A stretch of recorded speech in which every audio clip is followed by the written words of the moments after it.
Isang klase ng uod, mas mahal pa nga raw ng 3 beses kesa sa ginto dahil sa napakahusay nitong gamit at benepisyo sa kalusugan ng tao. Ano nga ba ang klase ng uod na ito at bakit ito pinagpupuyatan at pinaghihirapang kunin ng maraming tao? Hello, what's up? Your best here. Sa video ito ay alamin natin ang kakaibang uod na ito na hindi lamang napakamahal ay napakahirap ding makuha.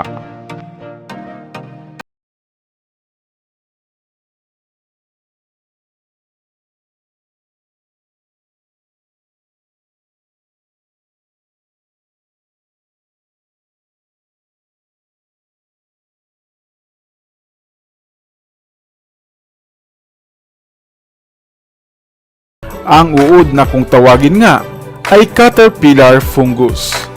Pero bago tayo magpatuloy, kung bago ka pa lamang sa ating channel, ay huwag mong kalimutan na pindutin ang subscribe button at ang notification bell upang lagi kang updated sa aking mga bagong uploads. Maaaring takot ka nga sa mga bulati at uod na makikita mo sa dahon at katawan ng kahoy. Subalit papaano kung makakita ka naman ng uod na tinutubuan ng kahoy sa kanyang katawan? Hindi ba't higit itong nakamamangha? Ano ang gagawin mo kapag mayroong isang klase ng fungus ang pumasok sa katawan mo at kainin ka nga nito inside out? Marahil ay masasabi mo na sa pelikula lamang ito nangyayari. Subalit ganito ang sitwasyon ng pinakamahal na uod sa buong mundo. Ang mga uod na ito ng moth na kadalasang naninirahan sa ilalim ng lupa ang siyang kadalasang binibiktima ng fungus na ito. Matapos itong pumasok sa katawan ng mga uod, ay gagawin itong animoy kahoy ang katawan nito. At sa ulo nito ay sisibol ang animo na may sanga na uusbong sa ibabaw ng lupa. At ito ang isa na nga sa pinaka-rare na klase ng fungus na kung tawagin ay caterpillar fungus o Ophiocordyceps sinensis. Hindi lamang nakabibilib ang fungus na ito, kundi ito rin ay napakamahal at nagkakahalaga nga ito ng 3 beses kesa sa presyo ng gold.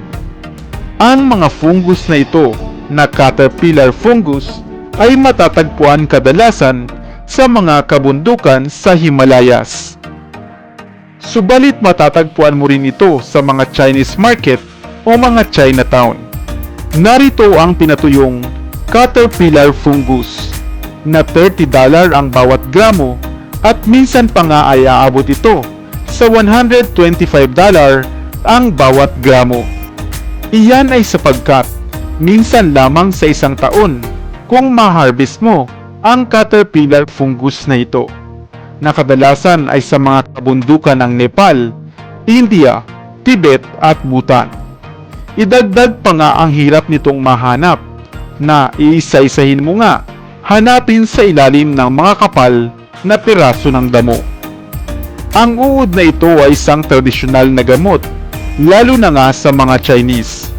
Ito ay mainam na nagpapalakas ng immune system at nagpapasigla ng katawan. Pinaniniwalaan rin na ito, gaya ng Viagra, ay maaaring gamiting aphrodisiac. Madalas nga nila itong isinasangkap sa mga lutuin, halimbawa na lang ay sa sinabawang manok. Ginagamit din ito bilang regalo o suhol sa ilang pagkakataon, sapagkat ito daw ay simbolo ng pagiging mayaman. Kung mas maganda ang klase at kalidad ng uod na ito at ang kulay nito, ay higit pa nga itong mas mahal. Noon ngang 2017, ang pinakamagandang klase nito ay nabili sa halagang $140,000 o tumataginting na 7 milyong piso sa bawat kilo. Sa Tibet nga ay isa ito sa mga pinakamagandang source of income ng mga may bahay o misis ng tahanan. Kaya nga, maraming mga lokal at taga rito ang nahuhumaling na nga sa paghahanap ng uod na ito. Dito kaya sa atin sa Pilipinas, meron din kaya ng uod na ito? Ikaw, susubukan mo rin kayang kumain ito kung ikaw ay mabibigyan ng pagkakataon? Ano kaya itong maitim na bagay na kadalasang nakukuha sa ilalim ng lupa?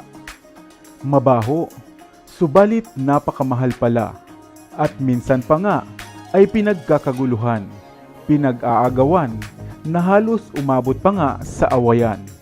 Hello, what's up? Your best here.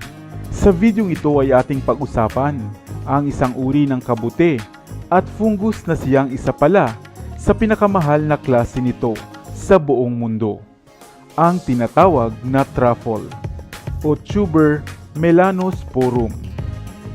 Pamilyar ka nga ba sa maitim na bagay na ito na animoy bulto ng mga nabubulok na root crops o lamang lupa?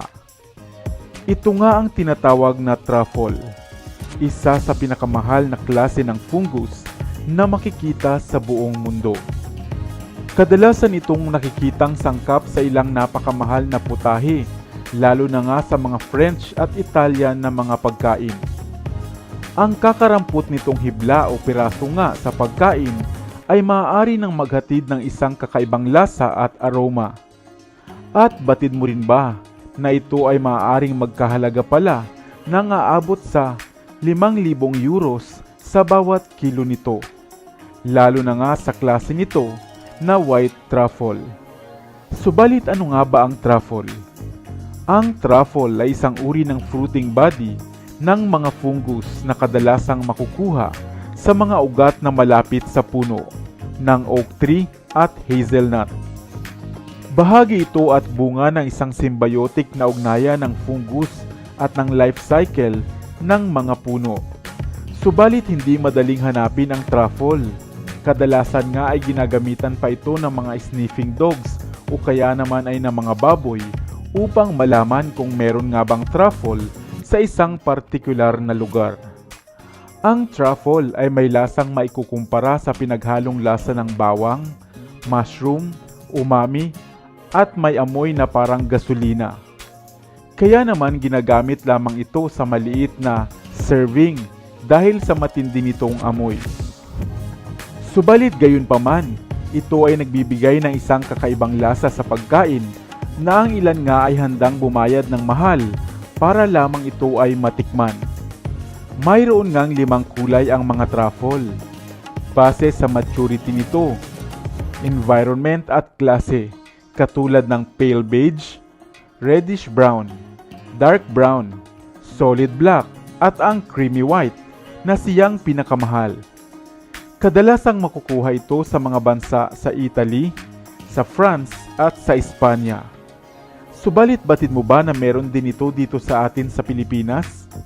Ang buo o ang Cordilleran truffle na karaniwang matatagpuan sa Benguet at sa bulbundukin ng Cordillera, na maaaring isangkap naman sa adobo, ginisang mga gulay, at mayroon namang lasa na maaaring ikumpara sa patatas. Ikaw, baka nakakita ka na nito, isang pambihirang bagay sa kasukalan, subalit masarap at malasa pala, at higit sa lahat ay napakamahal. Sana ay may bago kang natutunan sa videong ito. Dito na sa Best TV, tayo ay matuto, utak mapuno ng bagong kaalaman. Dito na sa Best TV, tayo ay lumibot, lihim na mundo ay ating matuklasan. Dito yan sa Best TV, dito yan sa Best TV, dito yan sa Best TV, sapagkat lamang ang laki may alam. Dito yan sa Best TV. Tara bes, sabay-sabay tayo na matuto, pagkat dito sa mundo lamang ang siyang marunong. Ating utak salina ng panibagong dunong, mga bagay na sa buhay ay makakatulong, mga sikretong kalikasan para kung sakali alam mo ang kaligtasan, mga usapan